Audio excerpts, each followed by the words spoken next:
pexe yan jumtukaay yoo xam ne yu dëgër la yoo xam ne yu jàppandi la fi mu nekk nii moom ngeen fas yéenee yàgg ngeen a pencoo yàgg ngeen a waxtaan ak ñoom def ngeen ay jéego ma waxaat ko waaye naka ngeen fas yéene defaat ak ñoom ngir surtout le droit de l'élève ci perturbation yi nga xam ne suñu doom yi ñu ngi koy am loolu noonu ñu mën ko saafara ba nga xamante ne dinañ mën a wéyal seen njàng def seen i devoir def seen i composition ak seen i examen ci li nga xam ne mooy ak dal loolu maa ngi la koy laaj te ci kaw tam li nga may tontu maa ngi lay laaj tam ndax am ngeen jumtukaay yoo xamante ne nii di ngeen ko teg ngir di waxtaan yi gouvernement bi di waxtaan ak kuréelu jàngalekat yi di mën di gàttandu yu ni mel lépp rek ngir waxtaane ko ba nga xam ne du ñu yegg si fii nga xam ne mën na sooxeel suñu ñaagi doom di leen sant di leen gërëm bu baax tey nag saat bi tuwaar fakkaal la fees na dell ñëpp di leen soutenir ndax jàmbaar gi ngeen nekkee waaye ña daawul ñëw sax ñëw nañu tey ndax jàpp ne buñ fi ñëwee question yu sensible yi njàngale meek njàng meek la ci université gi yëpp ñu di ko wax waaye fekk na ngeen raw leen ndax yéen a ngi doxal li ngeen war a doxal leen ko yàlla na jàng.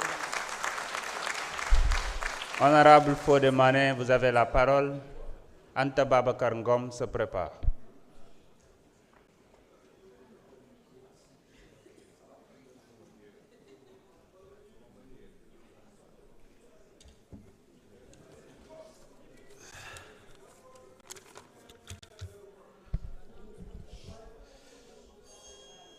Assalamu alaikum. Merci, Président. Bonjour, Monsieur le Premier ministre, Mesdames et Messieurs les membres du gouvernement. maa ngi leen di nuyu kenn ku ne ci turam di leen jaajëfal lu bari très chers collègues waa diaspora maa ngi leen di nuyu waa Ñambato aussi maa ngi leen di nuyu. Monsieur le Premier ministre, oye oyaye bile jambe diala Sénégal fondincelu wala pareta Africa sonko benala.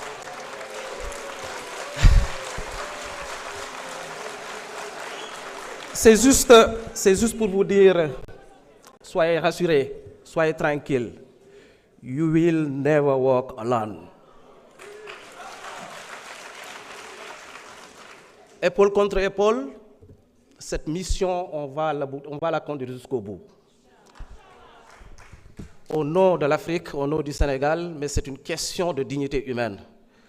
Vous avez évoqué la dignité humaine dans vos propos, sànq bi ngay wax ci li nga xam ne ñooy jël ay kayti jàmbur di ko def ci place publique. C'est fort. Bi ngay évoqué votre référence, c'est Mohammed sallallahu alayhi wa sallam. Dañ koy sentir ci vos propos. Sur ce, vous ne serez jamais seuls. Nous tous, cette génération sera à vos côtés. Inch'Allah, on va réussir ce coup. Et pour réussir ce coup, il faut être connecté. Connecté au projet, connecté à la vérité. Vous l'avez annoncé sur sa post sur Facebook.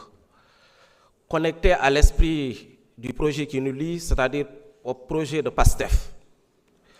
Mais cette connexion, cette connectivité a tout le temps été problématique dans ce pays-là.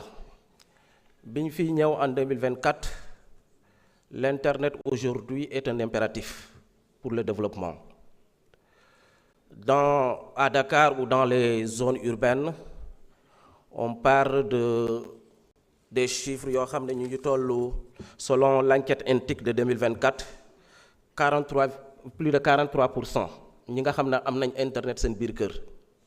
Mais boo génnee Dakar nga dem dans les zones lointaines, ce n'est qu'à 3%. On parle de fracture numérique.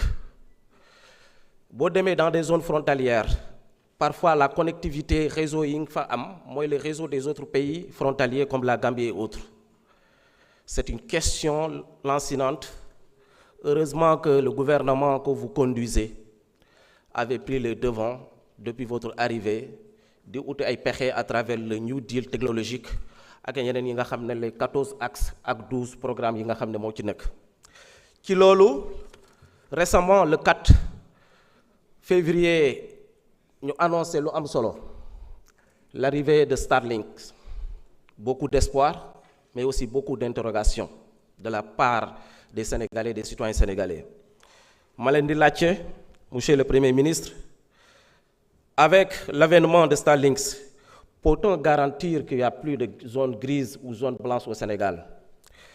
quelles sont les conditions contractuelles avec qui le lie à l'État du Sénégal, quitte de la régularisation du coût des équipements et de la souveraineté des données, mais aussi surtout la cherté ndax internet dafa cher ci dëkk bi yan jéego yan mécanisme yan formule ngeen di teg sur place pour que l'accès universel bi nga xam ne moom la ñuy viser ñu mun ko réussir, mais aussi à moindre coût.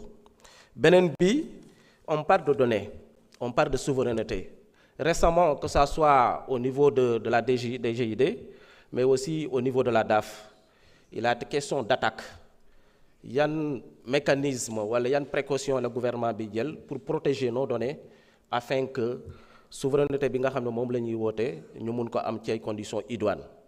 Je terminerai pour vous transmettre les salutations de la diaspora. Cette diaspora est à vos côtés, elle va continuer à être à vos côtés.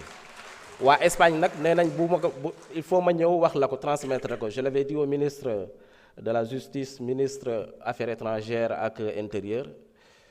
Gouvernement espagnol day joxe kayit mu am loo xam ne état Sénégal moo ko war a joxe casier judiciaire surtout au niveau de l'annexe pour rendez-vous yi dafa jafe lool ñu garantir talons yi pour que passeport ñu mun ko am li nga xam ne carte d'identité aussi ñu résoudre ko au niveau de la DAF.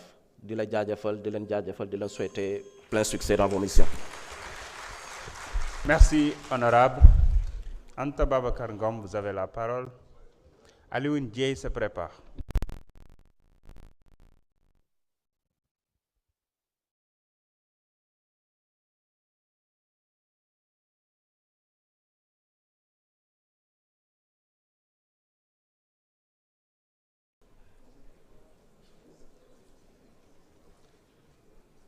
Merci, Président. Assalamu alaikum, mbokki Sénégal. Monsieur le Premier ministre, réew mi doxut. réew mi doxul ñaari atum yàlla réew mi doxul. Sénégalais yi am na ñuy xaar ñii di dundee yaakaar mais yaakaar mi ngi bëgg a tas te ñiy xaar ñi ngi bëgg a xàddi. Diagnostic bi nag def nga ko. 17% de surfacturation, 40% ci budget boo xamante ne dañ ko luubal, dette cachée, 300 milliards yoo xamante ne économiser ngeen ko ci contrat yi ngeen renégocier. Très bien. Mais ku wax ay jàngoro faaw nga wax solution yi saafara ji. Mais bëgg xam monsieur le Premier ministre kañ ngeen di def ay pose de première pierre, kañ ngeen di def ay inauguration, kañ ngeen di wax ay bonnes nouvelles yoo xamante ne dina mën a dëfal xolu sénégalais yi. bind mi li ñu war a wax nag yépp wax ngeen ko bind ngeen ko te depuis jamonoy solution projet vision Sénégal 2050 plan de redressement wax ngeen lépp bind ngeen lépp mais bu ñuy jëw ci jëf ji monsieur le Premier ministre furaas xaalisu or beeg pétrole beeg gaz bi la ñu bëgg a xam ñun ci seen bilan anamu.